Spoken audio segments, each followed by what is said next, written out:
I have referred to myself as a recovering studio executive. I've been in this business for 37 years. And I started out at the very lowest rung on the production ladder, which is, running around on a set, unpaid, doing whatever they asked me to do. And I was bitten by the bug very early on. I'm a visual artist and also I'm an engineer. So I have both right and left brain working simultaneously every day. And I've really enjoyed my career. I've done everything. I've had the chance to start out in film. I then went into live sports. Had the pleasure of learning from some of the most wonderful sports photographers on the planet. A lot of the work that I was doing at that time was with ABC, and when ESPN was just beginning. So I was running around with some of the best in the business and learning from them. And much credit to them for everything that they taught me. They saw my visual acumen, and they said, "Hey, this guy, he has an eye," and they helped me do that. And then I fell in love with, I shouldn't say fell in love, I've always been a musician, so sound. And I went into sound engineering and became a location sound person. And I did that for a number of years. I did news, I did theater. I've been in war zones and I've been on stage. And I have I have run the gamut throughout my career. And then I went back to the studios about 5 years ago, and 2 years ago, me and a few of my friends said, "Hey, why don't we do what we love to do together?"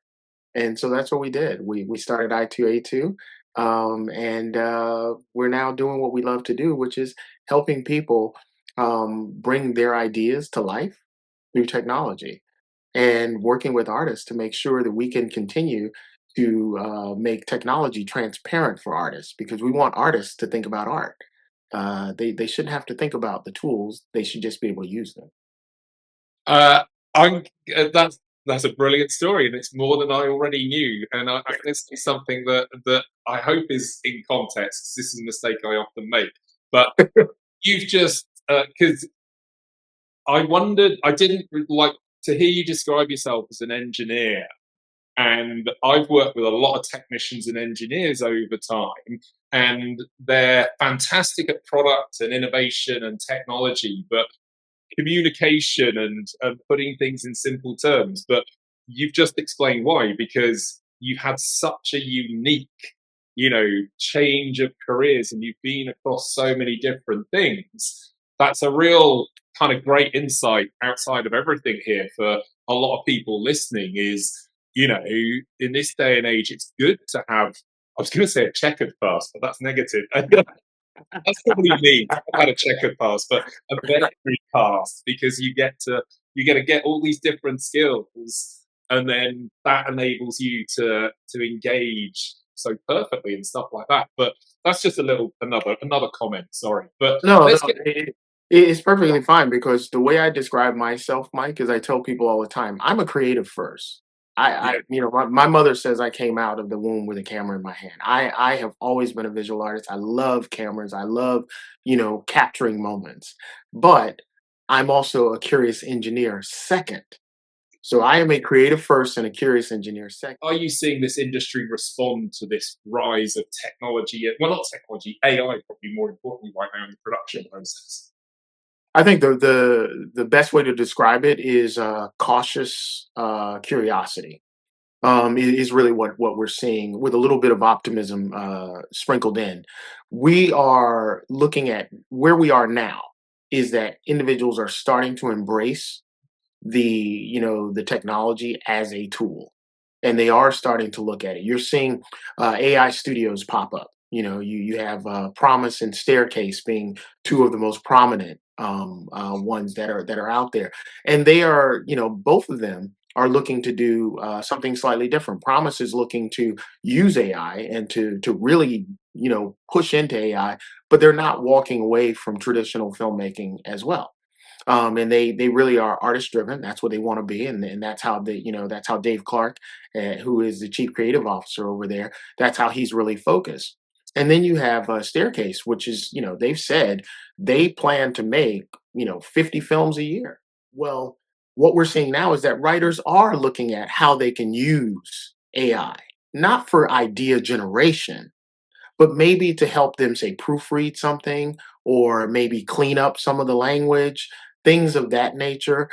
Using it just like they would use a thesaurus or a dictionary or things like that in the past, but integrating it in as part of their process. So we are seeing that. We're seeing animators start to play around with it a lot. VFX artists are really getting in. Some of the stuff that they're looking at doing with Gaussian splats and 3D. We are in show business. Okay. And the show is what the artists get to do and what they get to present and how they get to perform and all of these wonderful things. It's creating a world in which the audience wants to be a part of. You're creating a space where someone has to be there, and when they leave the experience, they want to go and buy merch that's attached to the film. If you cannot do that with a lower budget, then you've missed what show business is really about. I can understand where Matt Damon's coming from, where he says, I'm concerned about these budgets dropping because typically if the budget drops, quality drops with it. Mm. However, we have an opportunity here to figure out a balance between the two. You can't let the CFO just drive everything and say, we're going to just drop everything and you're only going to get, $100,000 to do a film. You're going to get $100,000 film if you do that. We have to actually find a balance where we say, hey, let's use the technology to help us where it's meant to help us. And then let's let the artist be the artist and put the money and put the effort and the time behind those artists so that they can create something that's actually going to stand and something that people will want to be engaged with. I come from the angle with social media of you have to learn how to monitor it, because yes, I do believe that the dopamine effect that is essentially triggered by using social media, it is dangerous, and I see that as being a danger simply if it is unchecked and unmonitored and unregulated in the sense of you know uh, individuals regulating their own use as well as parents regulating the use of children. So when it comes to short form content and when it comes to I think that you can actually create some pretty good quality content with with AI for short form. There can be some really cool stuff.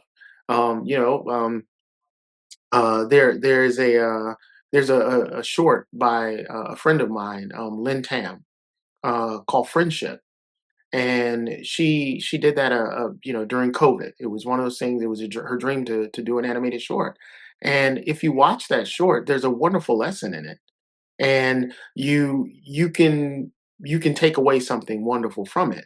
When I think about stuff like that, I think about how you can use that kind of tool for education. You can draw people in, you can pull them into education, you can pull them in, and while they're watching this wonderful story, you're slipping in a message for them. You know?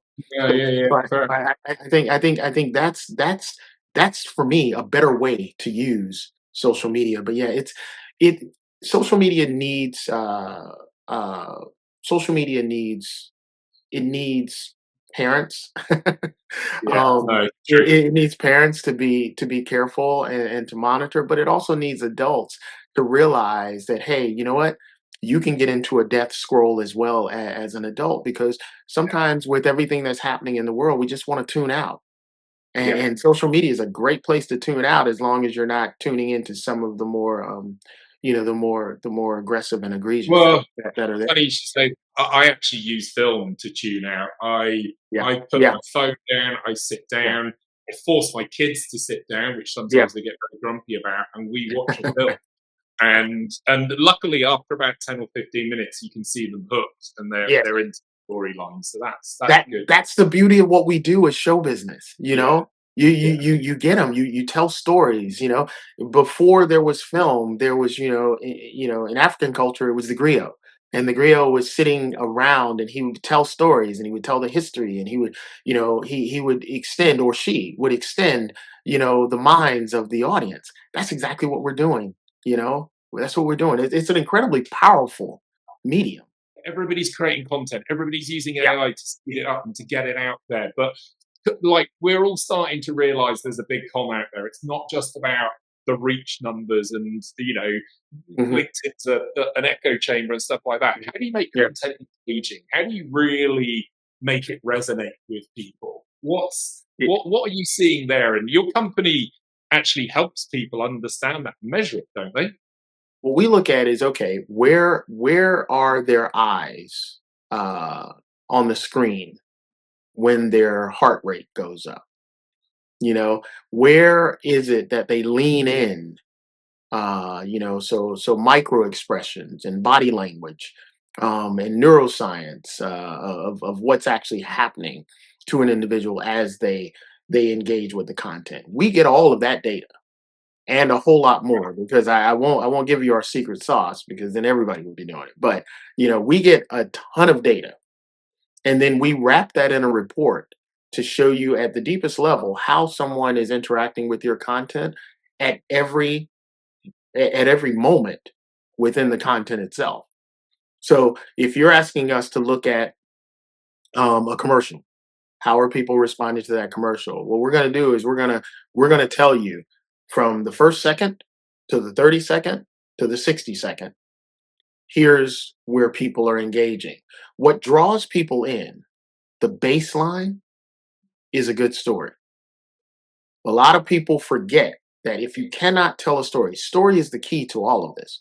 If you cannot tell a good story, you're going to lose the audience right off the bat. Quick All fire right. round. All right. Culture. Cultural reference, a book, an artist, or a movie. It's Star Wars. I was born in the '60s. I was a kid in the '70s, and that movie just, it will always be there. And yes, Darth Vader is my favorite character. Brilliant. Brand. Which brand do you admire the most? Brand. because I am a Star Wars fan, but I'm also a Star Trek fan. Um, because I grew up with Star Trek being on in repeats. I'm gonna say, for me, because I'm not gonna talk about clothes or soda or an energy drink. For me, the brand would be Star Trek. Ooh, cool. Tech. What's your favorite tech? My favorite tech is my collection of film cameras. Oh, nice. Whether it is movie cameras or whether it's still.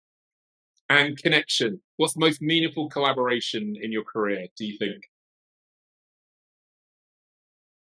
That's very difficult, because I've had some really I good bet you. collaborations with some really awesome people. Um, I'm gonna say my current team, because my current team, what we do is everything that we work on, we use a process that we've developed called inclusive innovation.